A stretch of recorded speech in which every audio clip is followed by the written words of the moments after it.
ഞാനിവിടെ വന്ന് എനിക്ക് സാക്ഷ്യം പറയാൻ പറ്റുമെന്നും ഈ മാതാവിൻ്റെ സന്നിധിയിൽ നിൽക്കാൻ പറ്റുമെന്നും ഞാൻ ഒട്ടും പ്രതീക്ഷിച്ചില്ലായിരുന്നു.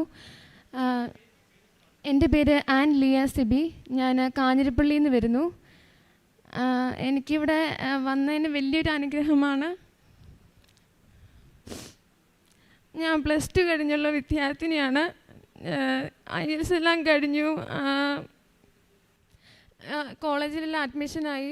ഫീസെല്ലാം അടച്ചെങ്കിലും കുറേ ലോണും പല കാര്യങ്ങളും ഉണ്ടായിരുന്നു. ഞാൻ വളരെയധികം പ്രാർത്ഥിച്ചായിരുന്നു ഓരോ കാര്യങ്ങളും ചെയ്തുകൊണ്ടിരുന്നത്. അങ്ങനെ കോളേജിൽ അഡ്മിഷൻ കിട്ടി. എല്ലാം കഴിഞ്ഞ് ഓഗസ്റ്റ് 25 ഞാൻ വിസ സബ്മിറ്റ് ചെയ്തു. സെപ്റ്റംബർ 1 ഞാൻ ബയോമെട്രിക് വെച്ചു. അപ്പം ഞാൻ പിന്നെ ബയോമെട്രിക് എല്ലാം വെച്ച് കഴിഞ്ഞ് ഞാൻ വെയിറ്റ് ചെയ്യാനും പ്രാർത്ഥിക്കുകയൊക്കെ ചെയ്യായിരുന്നു. പക്ഷെ ഞാൻ അത്രയ്ക്ക് പ്രാർത്ഥിക്കുന്നൊരു ആളല്ല. ഞങ്ങളെല്ലാവരും പ്രാർത്ഥിക്കും, എന്നാലും ഒത്തിരി ആത്മാർത്ഥമായിട്ടൊരു പ്രാർത്ഥിക്കുന്നതല്ല. പക്ഷെ ഞാൻ ഈ പോയ പ്രോസസ്സിങ്ങിലൂടെ എല്ലാം പോയപ്പോഴും ഞാൻ മാതാവിനോടും ഈശോയോടും പറഞ്ഞിട്ടാണ് ഞാൻ എല്ലാ കാര്യങ്ങളും ചെയ്തത്. അങ്ങനെ വെയിറ്റ് ചെയ്ത് 1.5 മാസം കൊണ്ട് അപ്ഡേറ്റ് ചെയ്യേണ്ട മെഡിക്കൽ എനിക്ക് 3 മാസം കഴിഞ്ഞിട്ടും ഒരു അപ്ഡേഷനും വരുന്നില്ല, വിസയും അപ്രൂവ്ഡ് ആകുന്നില്ല. അപ്പോൾ പല ആൾക്കാർ എന്നോട് വിളിച്ചു, എന്തായി നാട്ടുകാരും ചോദിക്കുന്നു, വീട്ടുകാരും പറയുന്നുണ്ട് എന്തായി കാര്യങ്ങൾ. അപ്പോൾ ഒന്നും എനിക്ക് ഉത്തരം പറയാനില്ല. അപ്പോൾ ആദ്യം ഞാൻ ക്യാൻഡിൽ ലൈറ്റ് പ്രെയർ എടുത്തായിരുന്നു. ഒക്ടോബറിൽ ഞാൻ ക്യാൻഡിൽ ലൈറ്റ് പ്രെയർ എടുത്തു. ഓരോരോ ഡേറ്റ് വെച്ച് ഞാൻ പ്രാർത്ഥിക്കുമെന്ന് ക്യാൻഡിൽ ലൈറ്റ് പ്രെയർ. പക്ഷെ ആ ഡേറ്റിലൊന്നും എനിക്ക് വിസ വന്നില്ല. ഭയങ്കരമായിട്ട് സങ്കടവും ഡിപ്രഷൻ്റെ അപ്പുറത്തായിപ്പോൾ എനിക്ക് എന്ത് ചെയ്യണമെന്നോ ഒന്നും ഒരു ഉത്തരവുമില്ല എനിക്ക് നാട്ടുകാരോട് പറയാൻ. അങ്ങനെ വന്നപ്പം അമ്മ ഒരു ദിവസം സന്ധ്യാപ്രാർത്ഥന ചൊല്ലിക്കഴിഞ്ഞപ്പോൾ അമ്മ പറഞ്ഞു, എടി നമുക്ക് ഉടമ്പടി എടുക്കാം. ഉടമ്പടി എടുക്കാത്തതുകൊണ്ടായിരിക്കും മാതാവ് നിന്നെ അങ്ങോട്ട് വിളിക്കുന്നുണ്ടായിരിക്കും. ഇത്രയ്ക്ക് സാഹചര്യം നമുക്കുണ്ടല്ലോ, മാതാവ് അങ്ങോട്ട് വിളിക്കാത്തതുകൊണ്ടായിരിക്കും മോളെ നിനക്ക് വിസ വരാത്തത്. നമുക്ക് പോയി ഉടമ്പടി എടുക്കാമെന്ന് പറഞ്ഞു. അങ്ങനെ നവംബർ 26 ശനിയാഴ്ച ഇവിടെ ഒന്ന് ഉടമ്പടി എടുത്തു. ഞാനല്ല എടുത്തത്, എൻ്റെ അമ്മയാണ് എടുത്തത്. അപ്പം ഞാനും എൻ്റെ കൂടെയുള്ളൊരു നെയ്ബറിലുള്ളൊരു ചേച്ചിയും കൂടെയാണ് വന്നത്. അമ്മയും വന്നു, അമ്മയുടെ ഒരു ഫ്രണ്ടും കൂടെ വന്നു. അവർ രണ്ടും ഉടമ്പടി എടുക്കാൻ പോയി. ഞാനും ആ ചേച്ചി ഇവിടെ പ്രാർത്ഥിക്കാനിരുന്നു. അന്ന് ഞാൻ അമ്മയുടെ മുന്നിൽ ഈ സന്നിധി ഇരുന്നാണ് ഞാൻ പ്രാർത്ഥിച്ചത്. അന്നേരം ഞാൻ അമ്മയോട് പറഞ്ഞു, അമ്മേ, ഇവിടെ വരുന്ന ആർക്കും അമ്മ അനുഗ്രഹം കൊടുക്കാതെ വിടുന്നില്ലല്ലോ, അതുപോലെ എനിക്കൊരു അനുഗ്രഹം താ അമ്മയെന്ന് ഞാൻ ഭയങ്കരമായിട്ട് കരഞ്ഞ് പ്രാർത്ഥിച്ചു. അങ്ങനെ അന്ന് ഞാനൊരു സാക്ഷ്യം കേട്ടു.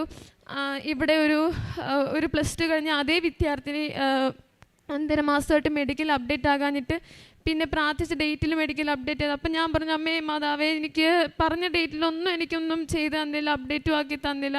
അമ്മേ, എനിക്കിനി അപ്ഡേറ്റ് ആക്കി തന്നേ പറ്റുള്ളൂ, ഇല്ല എനിക്ക് പറ്റത്തില്ല. എൻ്റെ വർഷങ്ങളും പോവും, എൻ്റെ കരിയറും പോവും. കാരണം ഞാൻ 1 വർഷം കഴിഞ്ഞു, 1.5 വർഷമായി, ഇനി 2 വർഷം ആകാനായിട്ട് എനിക്ക് അതിനുള്ള മനക്കെട്ട് ഇല്ലായിരുന്നു. അത് കഴിഞ്ഞിട്ട് ഇവിടെ വന്ന് പ്രാർത്ഥിച്ച് ഞാൻ പറഞ്ഞു, അമ്മ എനിക്ക് ഇവിടെ വന്ന് ഈ അമ്മയുടെ മുന്നേ വന്ന് ഞാൻ സാക്ഷ്യം പറയാം, ഉറപ്പായിട്ട് ഞാൻ സാക്ഷ്യം പറഞ്ഞിട്ടേ ഞാൻ കാനഡയ്ക്കാണ് ഞാൻ സബ്മിറ്റ് ചെയ്തത്. അപ്പോൾ കാനഡയ്ക്ക് ഞാൻ പോകുള്ളൂ എന്ന് ഞാൻ അമ്മയോട് പറഞ്ഞു. അന്ന് എനിക്ക് ഒരാഗ്രഹം ഉണ്ടായിരുന്നു, അമ്മേ, എനിക്കൊരു ചെറിയൊരു അടയാളമായിട്ട് ഇവിടെ വന്ന മാതാവിൻ്റെ അരികിൽ പാസ്പോർട്ട് മുദ്രിക്കാൻ പറ്റുമെന്ന്. അന്ന് ഇവിടെ വന്നൊരു ചേട്ടനോട് ചോദിച്ചപ്പോൾ ആ ചേട്ടൻ പറഞ്ഞു പറ്റത്തില്ല. അന്നേരം ഞാൻ ഭയങ്കരമായിട്ട് കരഞ്ഞ് പ്രാർത്ഥിച്ചപ്പം എൻ്റെ കരച്ചിൽ അമ്മ മാതാവ് കണ്ടെന്നാണ് ഞാൻ ഓർത്തത്. പക്ഷെ അമ്മ മാതാവ് പിന്നെ ആ ചേട്ടനോട് പറഞ്ഞു, മോളെ പോയി മുത്തിക്കാനുള്ള അവസരമുണ്ട്. അപ്പോൾ എനിക്ക് ഭയങ്കര അധികം സന്തോഷമായി. ആ ഒരു അവസ്ഥ എന്ന് പറയുന്നത് നമുക്ക് വിവരിക്കാൻ പറ്റാത്തൊരവസ്ഥയാണ്. അപ്പം ഞാൻ മാതാവിൻ്റെ അരികിൽ വന്ന് പാസ്പോർട്ട് മുത്തിച്ച്, മാതാവേ എനിക്ക് തരണേന്ന് ഞാൻ പ്രാർത്ഥിച്ചു. അതെല്ലാം കഴിഞ്ഞ് ഡിസംബറായി. ജനുവരി ഇന്ത്യക്ക് പോകേണ്ട ഞാനാണ്. അപ്പം ഡിസംബറായിട്ട് എനിക്ക് വരുന്നില്ല, ഒന്നും 10 അപ്പം 90 ദിവസം കഴിഞ്ഞു.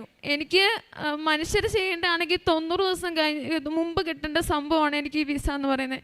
90 ദിവസം കഴിഞ്ഞു, 100 കഴിഞ്ഞു. ഏജൻസിക്കാരെല്ലാം പറയുന്നത് വെയിറ്റ് ചെയ്യുന്നതാണ്. പക്ഷേ എനിക്കാണെങ്കിൽ എൻ്റെ മാനസികാവസ്ഥ തളർന്ന് പോകും തോറും. അങ്ങനെ 100 ദിവസം കഴിഞ്ഞു, 110 ദിവസം കഴിഞ്ഞു. അപ്പം ഞാൻ പറഞ്ഞു, മാതാവേ, എനിക്ക് എന്നെ ഒരു ഉത്തരം തരാത്തേ എന്ന് ഞാൻ പറഞ്ഞു. അങ്ങനെ വന്ന് ഡിസംബർ 20 ഞങ്ങളെല്ലാവരും പ്രാർത്ഥന ചൊല്ലുമായിരുന്നു. ചൊല്ലിക്കഴിഞ്ഞ് അമ്മയുടെ ഒരു കൃപാസന മാതാവിൻ്റെ രൂപം ഇരിപ്പുണ്ട്, കൂടെ തന്നെ ഒരു തിരുഹൃദയ മാതാവിൻ്റെ രൂപം ഇരിപ്പുണ്ട്. ആ മാതാവിനെ വെച്ചാണ് പ്രാർത്ഥിക്കുന്നത്. അന്ന് മമ്മി ഞങ്ങൾ വിശ്വാസ പ്രമാണം എല്ലാം ചൊല്ലി തൈരും പുരട്ടി പാസ്പോർട്ടെല്ലാം പുരട്ടി കഴിഞ്ഞ് അമ്മ ഇങ്ങനെ പ്രാർത്ഥിച്ചു. പിന്നെ പ്രഷറിൻ്റെ ഒന്നും അങ്ങനെ പല രോഗങ്ങളുടെ മേലും കരുണയായിരിക്കണമേ, ഞങ്ങളുടെ കുടുംബത്തിൻ്റെ മേലെല്ലാം മേലും കരുണയായിരിക്കണമേ എന്ന് അമ്മ പ്രാർത്ഥിച്ചിട്ട് മുത്തിയപ്പോഴത്തേനും അമ്മയ്ക്ക് ഭയങ്കരമായൊരു എന്താ പറയുക, മുല്ലപ്പൂവിൻ്റെ മണം വന്നു. മമ്മി അത് സത്യത്തിൽ അത് ആസ്വദിച്ചില്ല. അമ്മ പെട്ടെന്ന് വന്നപ്പോൾ അമ്മ ഓർത്തു മുല്ലപ്പൂ വെച്ചിട്ടുണ്ടോ നോക്കി, പക്ഷെ അവിടെ അങ്ങ് മുല്ലപ്പൂ വെച്ചിട്ടില്ല. പിന്നെ എന്നോട് ചോദിച്ചു വല്ലതും മണം വന്നോ നിനക്കും? ഞാൻ പറഞ്ഞു ഇല്ല, വന്നില്ല. പപ്പയോടും ചോദിച്ചു, വന്നില്ല. അപ്പം മമ്മിക്ക് മനസ്സിലായി മാതാവ് വന്നെന്ന്. അത് കഴിഞ്ഞ് ഒരു 2 സെക്കൻഡ് കഴിഞ്ഞ് എനിക്ക് ഭയങ്കര ഒരു സുഗന്ധം, അതെനിക്ക് പറഞ്ഞറിയിക്കാൻ പറ്റുന്ന നല്ലൊരു സുഗന്ധം വന്നു. അത് കുറേ നേരം എൻ്റെ ചുറ്റിൽ നിന്ന് ഞാൻ പപ്പയോട് ചോദിച്ചപ്പോൾ ഇവിടെ വല്ലതും സുഗന്ധം പപ്പായ്ക്ക് വരുന്നുണ്ടോ ചോദിച്ചു. ഉപ്പത്തിനും പറഞ്ഞു ഇല്ല മോള് വരുന്നില്ല. മമ്മിക്കും വന്നില്ല. അപ്പം ഞാൻ പറഞ്ഞു അമ്മയെ മാതാവ് ഉറപ്പായിട്ട് വന്നു. അപ്പം ഞാനും അമ്മയെ ഓർത്തു അന്ന് തന്നെ വിസ കിട്ടുമെന്ന് ഓർത്തു. പക്ഷെ അന്ന് തന്നെ വിസ വന്നില്ല. എന്നാലും ഞാൻ പറഞ്ഞു മാതാവ് എനിക്ക് തരും, മാതാവ് ഇവിടെ വന്നല്ലോ. അപ്പം ഞാൻ പറഞ്ഞു മാതാവ് എൻ്റെ വീട്ടിൽ അങ്ങ് വന്നല്ലോ, അപ്പം എനിക്ക് വിസ തരണം, ഉറപ്പായിട്ടും തരണമെന്ന് ഞാൻ പറഞ്ഞു. അത് കഴിഞ്ഞ് 2 ദിവസം കഴിഞ്ഞു. അപ്പം 21-ാം തീയതി ഞാൻ ഒന്നും കൂടെ സൈറ്റിൽ കയറി നോക്കി. കാരണം ഇന്നലെ മാതാവിൻ്റെ മുല്ലപ്പൂവിൻ്റെ മണം വന്നതാണല്ലോ. അപ്പോൾ ഉറപ്പായിട്ട് അമ്മ മാതാവ് ഇന്ന് തരുമെന്ന് വിചാരിച്ച് ഞാൻ സൈറ്റിൽ കയറി നോക്കിയപ്പോൾ അന്നേരവും എനിക്ക് വിസയും വന്നില്ല, മെഡിക്കലും അപ്ഡേറ്റ് ആയില്ല. അപ്പോൾ പലരും ചോദിക്കുമ്പോൾ ഞാൻ പറഞ്ഞു ഒന്നും ആയില്ലെന്ന് പറയുമ്പോഴത്തേനും അവർ പറയുമായിരുന്നു എടി നിനക്ക് ഒന്നിച്ച് അപ്ഡേറ്റ് ആകാനായിരിക്കും എന്ന് ഞാൻ പറഞ്ഞു. അപ്പോൾ ഞാൻ കളി തമാശയ്ക്ക് അമ്മയോട് പറയും അമ്മ എനിക്ക് ഒരുമിച്ച് അപ്ഡേറ്റ് ആകാനായിരിക്കും, ഇതൊക്കെ നടക്കുമോ എന്നുള്ളൊരു തീരുമാനം ഒന്നും എനിക്കറിയത്തില്ല, ഒരുമിച്ച് അപ്ഡേറ്റ് ആകാനായിരിക്കും എന്ന്. അത് കഴിഞ്ഞിട്ട് 21-ന് നോക്കി, അന്നേരം ലേറ്റസ്റ്റ് അപ്ഡേറ്റ് ബയോമെട്രിക് ഒക്കെ കിടക്കുന്നത്. അപ്പോൾ എനിക്ക് ഭയങ്കര സങ്കടമായി. ഞാൻ ഇനി എന്നെ ചെയ്യുന്ന എനിക്ക് ഒരു പിടുത്തവും ഇല്ല. അത് കഴിഞ്ഞ് പിറ്റേ ദിവസം 22-ാം തീയതി ഡിസംബറിൽ ഞാൻ ഒരിടം വരെ പോയിരിക്കുമായിരുന്നു. അപ്പം മമ്മി പാസ്പോർട്ട് എടുത്ത് മാതാവിൻ്റെ രൂപത്തിൽ ചുറ്റി വെച്ച് പ്രാർത്ഥിച്ചു, മാതാവേ അങ്ങ് എൻ്റെ മോൾക്ക് വിസ ഒന്ന് അടിച്ചു കൊടുക്കണം, അമ്മ നേരിട്ട് വന്ന് അടിച്ചതാണ് ഇനി പറ്റത്തുള്ളൂ, മനുഷ്യരെ ഒന്നും ചെയ്യത്തില്ല, മനുഷ്യർക്ക് സാധ്യമല്ല എന്ന് പറഞ്ഞു. അപ്പം ഞാൻ തിരിച്ചു വന്നപ്പോൾ അമ്മ പറഞ്ഞു എടി നമുക്ക് അമ്മ തരും, ഉറപ്പായിട്ടും തരും, നീ വിഷമിക്കണ്ട, അമ്മ തരാതെ എവിടെ പോകാനും, നമ്മൾ ഇത്രയും പ്രാർത്ഥിച്ചാൽ. പിന്നെ ഞാൻ ദേവാലയത്തിൽ എന്നും പോകുമായിരുന്നു, പ്രാർത്ഥിക്കുമായിരുന്നു, ജപമാലയ്ക്ക് പോകുമായിരുന്നു. പിന്നെ ഞാൻ അവിടെ പാട്ട് പാടുന്ന ഒരു വ്യക്തിയാണ്. അപ്പം ഞാൻ ഇന്നും കുർബാനയ്ക്ക് പോയി പാട്ട് പാടുന്നു. അപ്പം ഞാൻ ചോദിക്കാറുണ്ട് അമ്മേ എന്തുകൊണ്ടാണ് ഈ പാട്ടൊക്കെ പാടുന്നതല്ലേ, ഇത്ര അടുത്ത് നിൽക്കുന്നൊരു വ്യക്തിയല്ലേ, എനിക്ക് എന്തുകൊണ്ട് എനിക്ക് ഞാൻ തരുന്നില്ല എന്ന് ഞാൻ ഭയങ്കരമായിട്ട് കുറ്റം പറയും, വഴക്കുണ്ടാക്കുകയൊക്കെ ചെയ്യുമായിരുന്നു. അപ്പോൾ 22-ാം തീയതി വൈകുന്നേരം കുരിശ് വരയ്ക്ക് ഇരിക്കുവാണ്. അപ്പത്തേനും ഞാനും മമ്മിയും എല്ലാവരും ഉടമ്പടി എടുത്തു കഴിഞ്ഞാൽ ഉടനെ ആത്മാർത്ഥമായിട്ട് പ്രാർത്ഥിച്ചു. ആ കൂടെ പപ്പ വലുതായിട്ടൊന്നും പ്രാർത്ഥിക്കുമായിരുന്നു, ബൈബിളൊക്കെ വായിക്കുമായിരുന്നു. എന്നാലും ജപമാല ഇത്തിരി ചെല്ലാൻ മടിയായിരുന്നെങ്കിലും അന്ന് പപ്പ നല്ല ആത്മാർത്ഥമായിട്ട് ജപമാല ചൊല്ലി. എനിക്കും മമ്മിക്കും ഭയങ്കരമായിട്ട് സന്തോഷമായി. അമ്മ പറഞ്ഞു അന്ന് തന്നെ എനിക്ക് വിസ കിട്ടുമെന്ന് പറഞ്ഞു. അന്ന് തന്നെ വിസ എൻ്റെ അപ്രൂവ്ഡായിട്ട് സൈറ്റിൽ വന്നു. പക്ഷെ ഞാൻ മെയിൽ അന്ന് കണ്ടില്ല. പിറ്റേ ദിവസം രാവിലെ പള്ളിയിൽ പോയിട്ട് തിരിച്ചു വന്ന് ഞാൻ മെയിൽ നോക്കിയപ്പം ആദ്യം കണ്ണ് ഓടിച്ചങ്ങ് വിട്ടു, ഞാൻ ശ്രദ്ധിച്ചില്ല. പിന്നെ നോക്കിയപ്പോഴാണ് IRCC എന്നുള്ള മെയിലാണെന്ന് മനസ്സിലായി. 3:34 രാവിലെയാണ് മെയിൽ വന്നത്.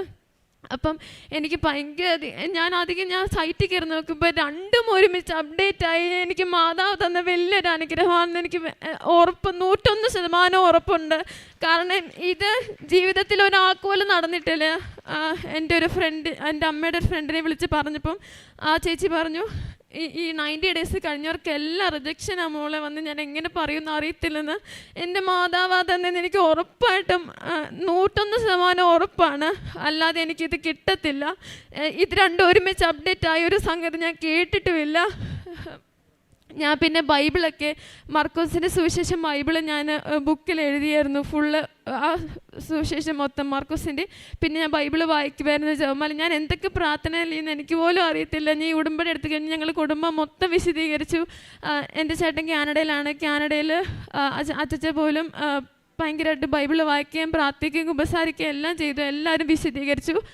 അപ്പം ഇപ്പം ഞാൻ ഒരുപാട് ഇനി ഒരു പൂന്തോട്ടത്തോളം നന്ദി പറഞ്ഞാലും തീരത്തില്ല മാതാവിനോട്. അത്രയ്ക്ക് സന്തോഷവും ഒക്കെ ഉണ്ട്.